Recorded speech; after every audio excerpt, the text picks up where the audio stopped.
오늘 우리에게 주시는 하나님의 말씀은 구약성경 요엘서 2장 23절에서 32절까지 말씀입니다. 구약성경 1272쪽 있는 말씀을 교독해서 읽겠습니다. 시온의 자녀들아, 너희는 너희 하나님 여호와로 말미암아 기뻐하며 즐거워할지어다. 그가 너희를 위하여 비를 내리시되 이른비를 너희에게 적당하게 주시리니 이른비와 늦은 비가 예전과 같을 것이다. 마지막에는 일이 가득하고 목에는 새 포도주가 기름이 넘치리로다. 내가 전에 너희에게 보낸 큰 군대와 메뚜기와 느치와 황충과 팥중이가 먹은 횟수대로 너희에게 갚아주리니 너희는 그때 풍족히 먹고 너희에게 놀라운 일을 하신 너희 하나님 여호와의 이름을 찬송할 것이라. 내 백성이 원치 수철하지 아니하리로다. 그런즉 내가 이스라엘 가운데 있어 너희 하나님 여호와가 되고 다른 이가 없는지를 너희가 알 것이라. 내 백성이 영원히 수치를 당하지 아니하리로다. 그 후에 내 영을 너희에게 보여주리니 너희 자녀들이 장래일을 말할 것이며 너희 늙은이는 꿈을 꾸며 너희 젊은이는 이상을 볼 것이며 그때 내가 또 내 영을 남종과 여종에게 부어줄 것이며 내가 이적을 하늘과 땅에 보여주리니 곧 피와 불과 병이 이루리라. 여호와의 크고 두려운 날이 이르기 전에 해가 어두워지고 달이 핏빛같이 변화되리와 누구든지 여호와의 이름을 부르는 자는 구원을 얻으리니 이는 나 여호와의 말대로 시온산과 예루살렘에서 피할 자가 있을 것이며 남은 자 중에 나 여호와의 부름을 받을 자가 있을 것임이니라. 아멘. 사자성어의 우후 지실이라고 하는 그런 말이 있습니다. 우후 지실이란 비가 온 뒤에 땅이 굳는다 라고 하는 그런 말이죠. 비에 젖어 질척거리던 흙도 마르면서 단단하게 굳어진다는 그런 의미로 어떤 시련이나 고난을 겪고 난 뒤에도 강해진다는 의미를 비유적으로 이제 일컫는 말입니다. 우리 인생이 그러하듯이 우리의 신앙도 고난이라는 터널을 지나고 나면 더욱 굳건해지죠.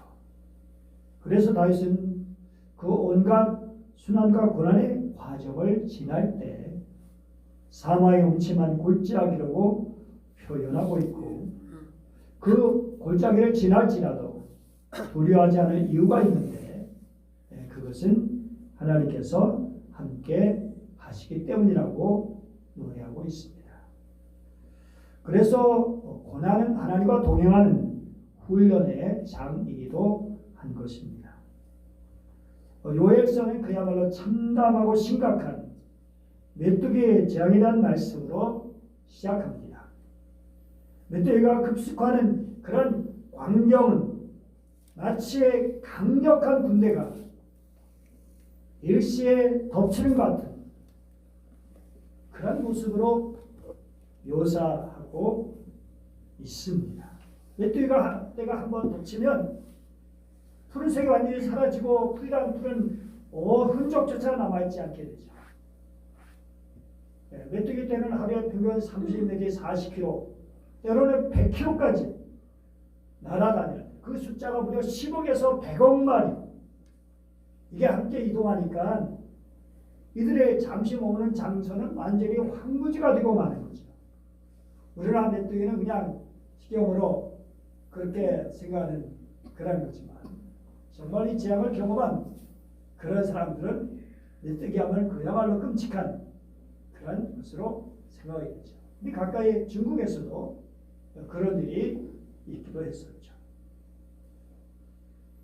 그래서 요엘 선자는 2장 6절에서 그 앞에서 백성들이 질리고 무리의 낯빛이 하얘졌도다라고 말씀하고 있어요. 그런데 이런 심각한 재앙이 있게 되는 것은 하나님께서 자기 백성을 심판하시고 멸망시키시려는 것이 목적이 아니라 자기들의 죄를 깨닫고 회개하도록 촉구하기 위함이었습니다. 그래서 12절 14절 말씀 보니까 금식하고 울며 애통하고 마음을 다하여 내게로 돌아오라. 너희는 옷을 찢지 말고 마음을 찢고 너희 하나님께로 돌아올지어다 라고 말씀하고 있습니다. 한 사람도 예의가 없이 신랑과 신부도 신방에서 나와서 특별히 제사장들이 대표하여 이스라엘이 회복되도록 기도할 것을 촉구하고 있습니다. 또한 18절에서 27절까지 보면 예언의 말씀을 듣고 회개하면 하나님께 주시는 회복의 은총을 받아 누리게 될 것이라고 말씀합니다.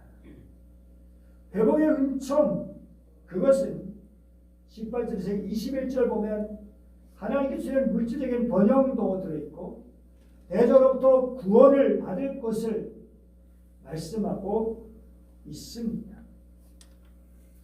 그리고 28절부터 32절까지는 종말의 때에 정말 하나님이 역사하시는 것을 말씀하시는데 메뚜기 제왕과 한절에는 이번 피해를 완전히 회복할 뿐 아니라 성경을 만민에게 부어주실 것이라고 하면서 주의 이름을 부른 자는 구원을 얻을 것이라고 선언하고 있습니다. 이러한 요에서의 말씀, 오늘 23절 본문은 시온의 자녀들아 너희는 너희 하나님 여호와로 말미암아 기뻐하고 즐거워할지어다라고 시작되고 있습니다. 하나님의 택금받은 언약의 백성들로 하여금 기뻐하라 즐거워하라고 촉구하고 있습니다. 그여는 메뚜기의 재앙으로 큰 피해를 본 이들에게 하나님께서 돌아오셨기 때문입니다. 그런 증거가 바로 23절 말씀처럼 그가 너희를 비를 내리시되 이런 비를 너희에게 적당하게 주시니 이른 비와 늦은 비가 예전과 같을 것이다 라고 말씀하십니다. 정말 적당한 때 하나님께서 선물을 주시기 때문에 기뻐하고 즐거워야 한다고 말씀하고 있습니다. 여기 이른 비는 우리에게는 늦가을에 오는 비죠. 늦은 비는 봄에 내리는 비를 말하죠. 그 기후와 그리고 농사 절기가 다르기 때문에 이스라엘에서 보리를 심기 전인 그때까지 가을에 보리를 심는데 그때 이른비 뭐가 와야 돼요? 이른비가 와야 돼요. 그게 이른비예요. 가을에 오는 비가. 그 비가 와야 이제 또 이 생육이 가능하게 되는 것이죠. 그리고 늦은 비는 이제 보리 수확 직전에 내리는 비가 바로 늦은 비가 되는 것이죠. 이런 비를 적당하게 하나님께서 내려주셔서 그래서 농사가 잘 되게 하시고 정말 백성들의 그 마음에 수확에 기쁨을 얻고 만족을 누리고 기뻐할 수 있도록 하게 하신다는 것이죠. 특별히 1장 19절 20절 말씀 보면 여호와의 내가 주께 불을 주기 전에 불이 목장의 풀을 살랐고 불꽃이 들의 모든 나무를 살랐으니 들의 짐승도 주를 향하여 헐떡거리오니 시내가 다 말랐고 들의 풀이 불에 탔습니다. 여러분 얼마나 정말 애처롭고 얼마나 비참하고 심각한 일입니까? 시내가 다 말라버리고 들의 풀이 불에 탄 거. 그래서 들 짐승도 헐떡거려 목말라서 주를 향해서 하늘을 바라봅니다. 그런데 오늘 말씀은 완전히 반전의 역사가 일어나게 됩니다.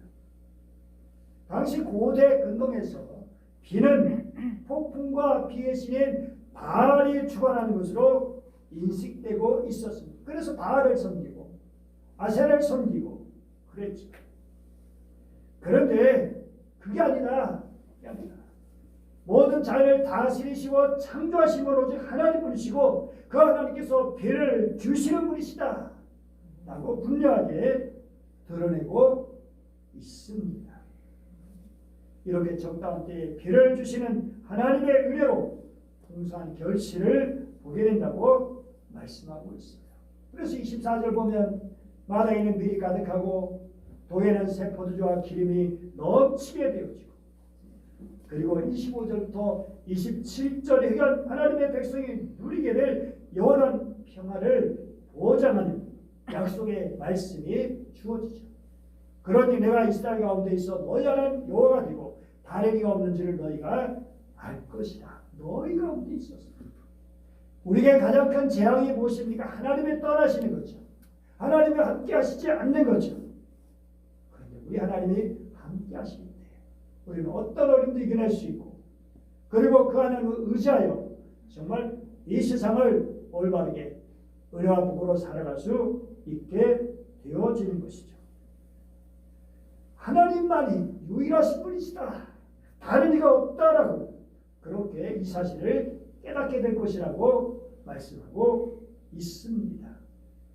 그리고 이어서 정말 우리가 잘 아는 종말의 때에 만민에게 내 영을 부어주시겠다라고 말씀해 주십니다.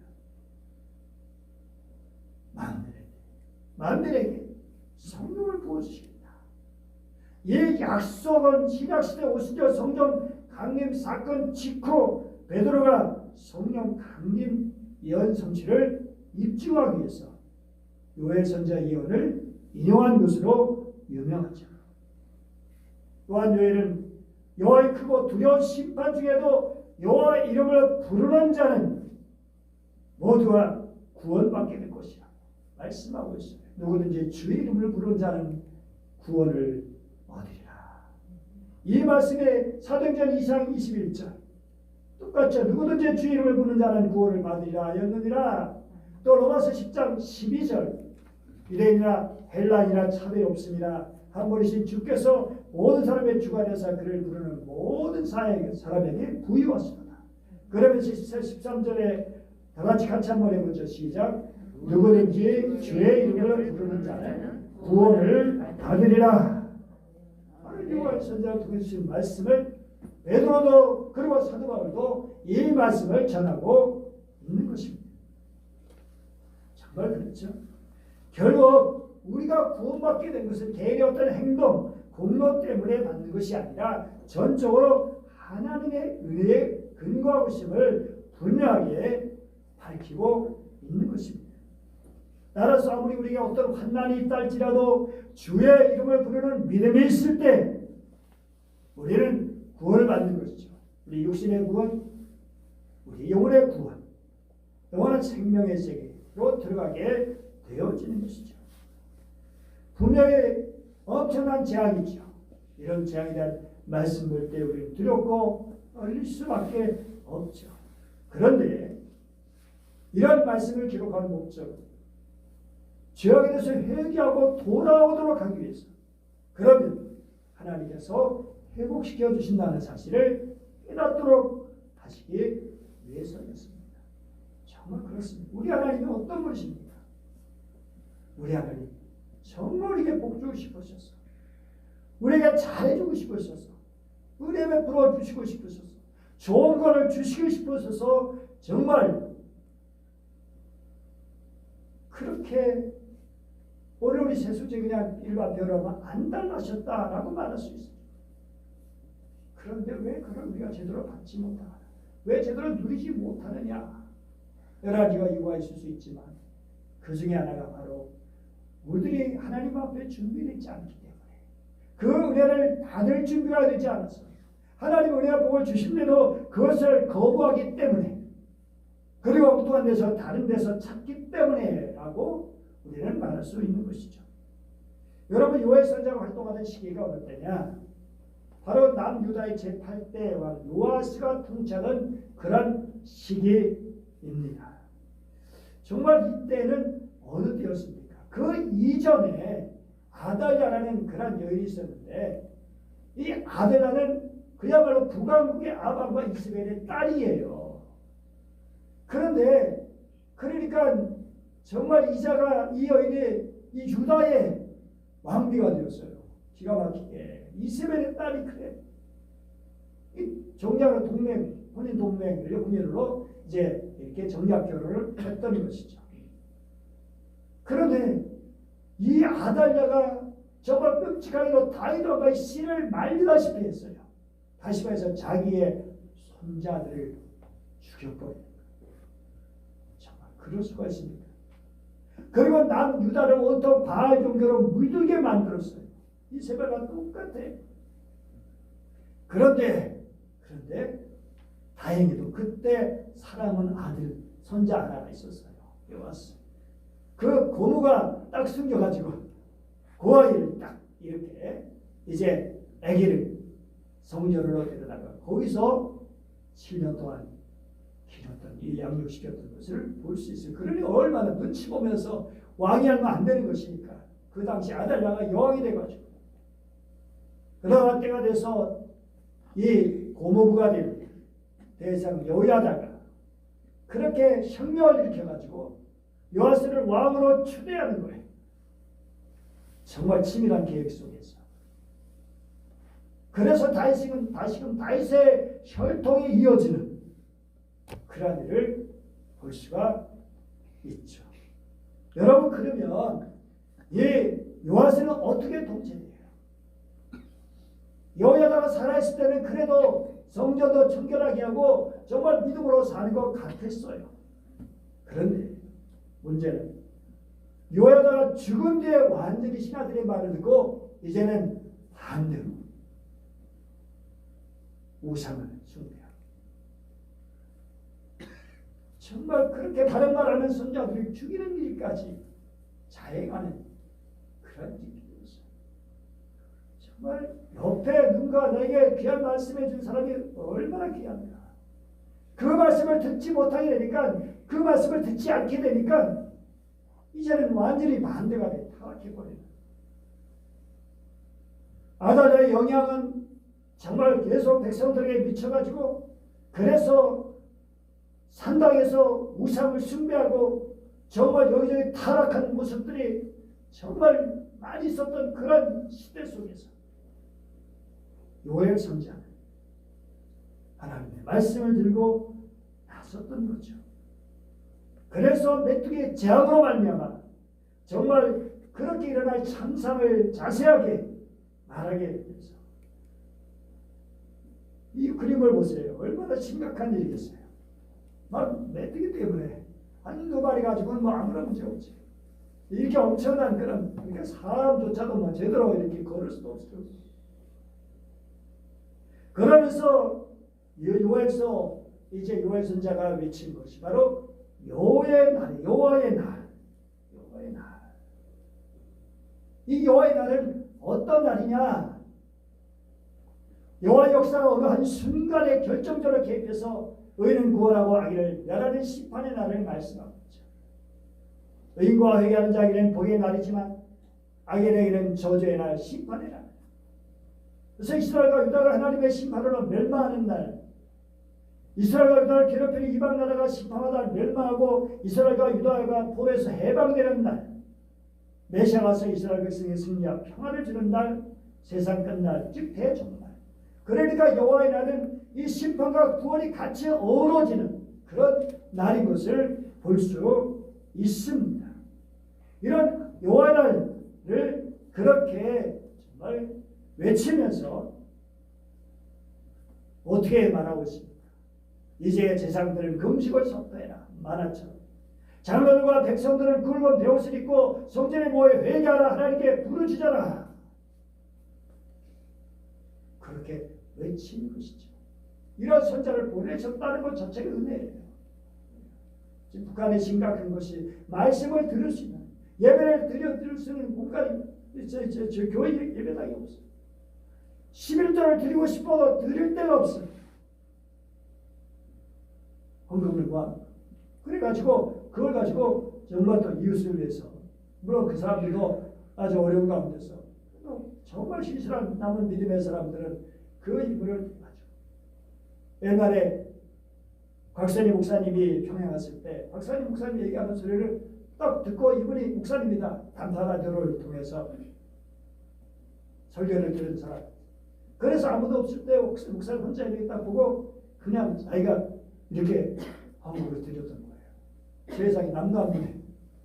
그래서 아니 제가 드려야지. 아닙니다. 이것은 하나님께 드려 헌금인데 제가 지금 드리지 못하고 있다. 정말 목사님께 드릴 겁니다. 정말 귀한, 얼마나 귀한 일입니까?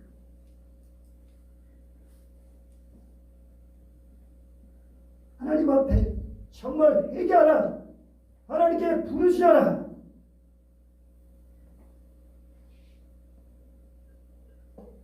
그러면 정말 하나님께서 용서해 주실 것을 말씀해 주고 있는 것이죠. 여러분 메뚜기 재앙 가히 상상할 수 없는 정도로 위협과 공포를 몰고 그 다음 사실을 보면 이게 다 메뚜기 떼예요. 메뚜기 밑에 바닥에 있는 것들이 그리고 이 줄기도 다 갉아먹고 여러분 우리 인생에 메뚜기 떼가 올 때가 있어요.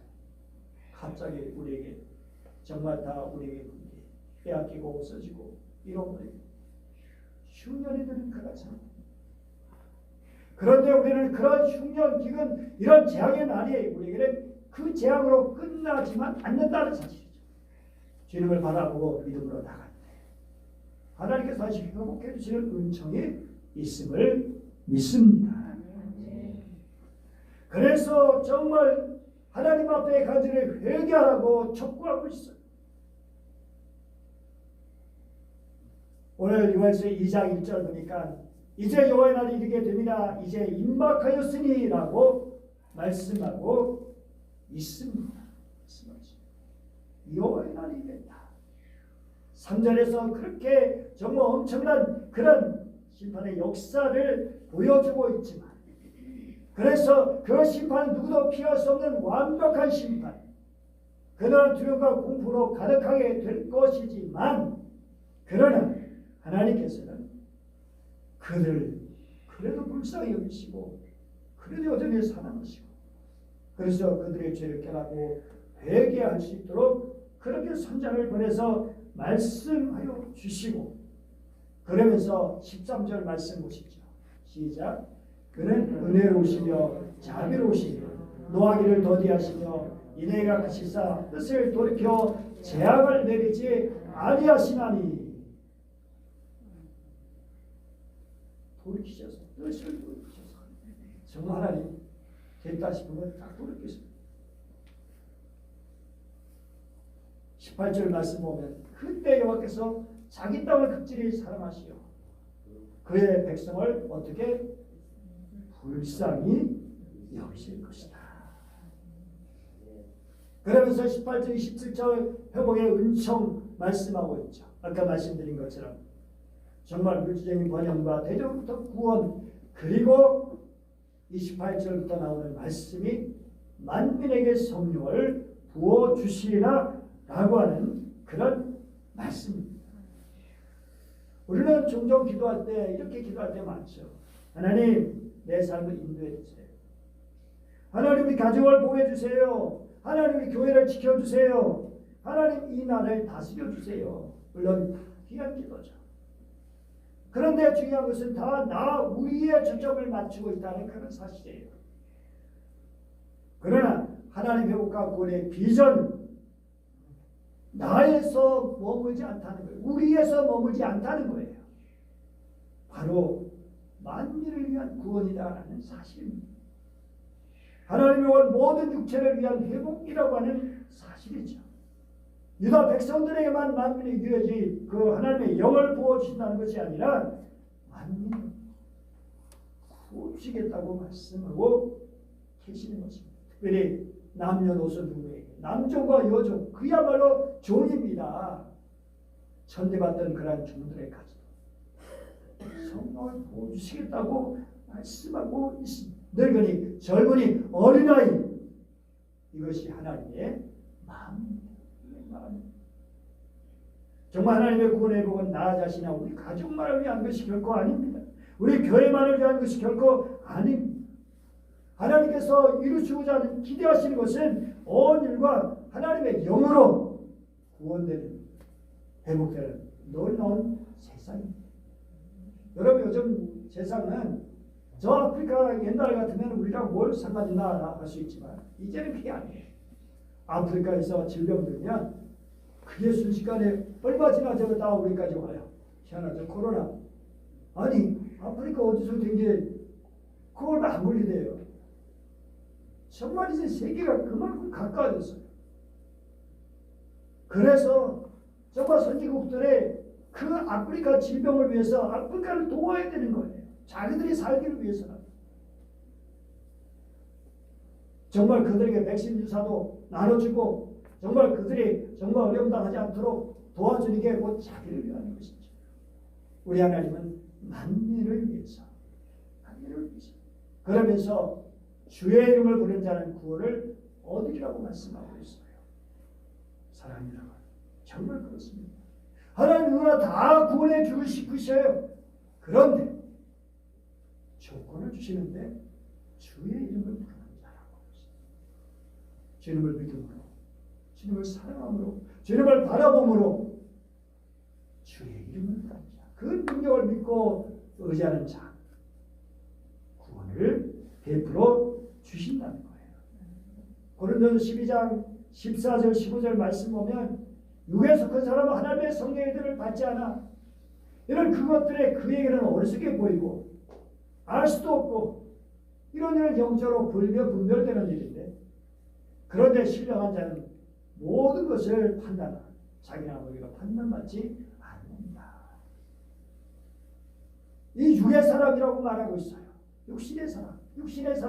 이 육신의 사람은 하나님의 신비를 깨닫지 못해요. 하나님의 세계를 볼 수 있는 믿음의 눈이 열려있지 않아요.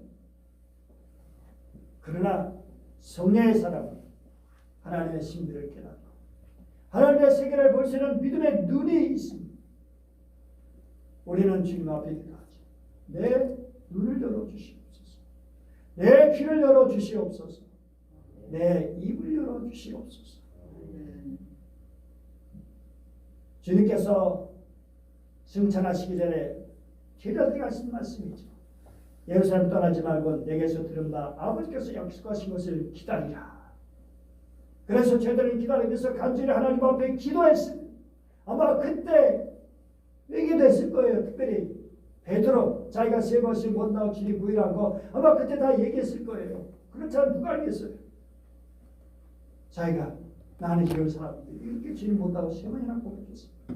다른 제자들 다 도망치고 했던 것들 누구를 고백하면서 하나님 앞에 기도했을 때 약속하신 것을 간절히 기다리며 기도했을 때 드디어 오순절에 성령의 임재를 경험했어요. 이것은 다락방이 아니라 성전에서 일어난 일이라고 그렇게 보고 있습니다. 그날에 그리고 사도 베드로 요한 정말 하나님의 말씀을 담대히 외치게 됐죠. 그렇게 무식하던 베드로가 놀랍게도 그 많은 사람들 앞에서 하나님의 말씀을 전하고 성령의 능력으로 그 결과 그 말을 받은 사람들의 세를 받으며 이날의 신도의 수가 3,000이나 되었다고 분명히 말씀하고 있습니다. 여러분 우리에게 중요한 말씀은 2장 38절 말씀이에요. 같이 한번 읽어보죠. 시작. 베드로와 이르되 너희가 회개하여 각각 예수 그리스도의 이름으로 세를 받고 제사를 받으라. 그래야 성령을 선물로 받으리니. 여기에 중요한 것은 회개하고 회개 3단계가 있는데 자기 죄를 인식하는 거예요. 하나님 아니 자기 죄를 깨닫는 죄를 인식하지 못하면 회개할 수도 없죠. 아 내가 이러면 안 되는데 내가 잘못했구나. 죄를 인식하고 그리고 인정하는 거예요. 시인하는 거예요. 하나님 내가 그렇게 정말 내가 잘못했습니다. 그러면서 고백하는 것이죠. 이런저런 죄를 지었습니다. 인식하고 인정하고 고백하는 3단계가 참 중요하죠. 여러분 죄를 분명히 여러분 깨달으시기 바랍니다. 여러분 죄를 못 깨달을 수 있어요. 그냥 버릇이 믿음 없이 말씀대로 살지 않으면서도 양심의 가책도 없이, 그거는 참으로 불행합니다. 여러분 죄를 인식하시고 인정하시고 고백하시기를 간절히 바랍니다. 여러분 성령의 놀라운 역사로 말미암아 회개의 역사가 있었죠. 1907년 그냥 대부분 장대교에서 일어난 마치 건물의 지붕이 열리고 하늘부터 하나님의 영의 거대한 산사대처럼 우리에게 쏟아지고 핫했다고 하는, 그런데 이러한 일이 일어난 그 동기가 있어요. 1903년 원산 부운동으로 일어났는데 그때 로버트 하디 선교사가 있었어요. 이분이 이제 정말 효과적인 기도에 대해서 강의를 부탁받았어요. 3번. 근데 그 기도를 준비하면서 자기 자신이 얼마나 문제가 많은 것을 깨닫게 되었어요. 의사라는 직업에 대한 교만이 있었고, 영국 시민이라는 백인 우월주의가 있었고, 한국 사람에 대한 편견과 인종 차별이 있었고, 그런 것을 생각하면서 여러분 그렇게 철학해 보면서 무슨 전도가 되고 선교가 되겠어요? 그러니까 이거를 생각하면서 정말 하나님 앞에 회개하기 시작했어요. 그런 기도에 전에 이미 은혜를 받고요, 말씀을 통해 은혜를 경험했고, 기도에 인도하는 동안 내내 울면서 동료 선교사 앞에서 공개적으로 내가 죄인입니다 크게 뉘우치며 회개를 하게 되었습니다. 성령의 강권적 역사 앞에서 자신의 죄악을 잘못을 토로하지 않고는 견딜 수 없었기 때문이죠. 하나의 고백의 동료 선교사들의 회개로 이어지게 되었고, 그리고 한국 교인들의 회개 운동으로 이어지게 되었던 것입니다. 이러한 회개 운동이 이어져서 1907년 평양 정말 대부흥 운동이 일어나게 된 것이죠. 감리교 교수인 이덕주라고 하는 분은 이렇게 말했어요. 하디는 한국 개신교인들에게 회개가 뭔지를 가르쳐준 사람이다. 사랑하는 여러분, 정말 하나님께서 우리를 세상이 희망이 되는 존재로 부르셨어요. 우리가 세상이 희망이 되는 존재가 되기 위해서는 우리가 죄악을 돌이키고 회개해야 하는 것이죠. 회개함으로 성령의 임재를 경험해야 하는 것입니다. 여러분, 우리가 하나님 앞에 잘못된 것이 무엇이 있습니까? 하나님께서 깨닫게 해주시기를 바랍니다. 오늘 한국교회, 오늘 목회자들이, 우리 중직자들이, 우리 성도들이 하나님 앞에 잘못 살고 양심의 가책도 없이 내가 말씀대로 살지 못하면서도 버젓이 그렇게 뻔뻔하게 살아가는 그런 모습들, 여러분 하나님 앞에 마음을 여십시오. 하나님의 죄를 깨닫게 하여 주시옵소서. 잘못된 것을 고칠 수 있게 하여 주시옵소서. 정말 주님 앞에 율법적인 신앙들, 우상을 적절하게 섬겼던 그런 모습들, 우월주의 교만한 그런 모습들, 말씀에 순종하지 못했던 그런 모습들, 내 속대로 내 편한 대로 내 식대로 그냥 섬겼던 그런 모습들, 그럴 때 이러한 것을 얘기할 때 하나님의 놀라운 회복의 역사, 그리고 성령의 놀라운 충만의 역사가 있을 줄 믿습니다. 네. 기도하겠습니다. 우리를 회개의 자리로 인도하신 하나님, 노하기를 더디하시고 은혜로우시고 자비로우신 하나님, 감사합니다. 택한 백성들이 죄악 기록할 때 오래 참으시고 그 참으심의 한계에 도달했을 때 선자를 통해서 회개의 말씀을 주시고 이렇게 저렇게 치심으로 자기들의 잘못을 깨닫게 하신 줄 회개했을 때 회복시켜 주시고 성령에까지 부어주시니 말씀하시니 감사합니다. 하나님 아버지, 우리 한국교회가, 우리 목회자들이, 우리 중직자들이, 모든 성도들이 하나님 자기 잘못을 깨닫게 하여 주옵소서. 회개의 역사가 일어나게 하여 주시옵소서. 그래서 하나님 주시는 구원의 은총, 회복의 은총, 성령의 놀라운 역사를 경험하게 하여 주셔서 성령의 임재로 회복된 삶을 살아가게 하여 주옵소서. 주 예수님의 이름으로 기도드립니다. 아멘.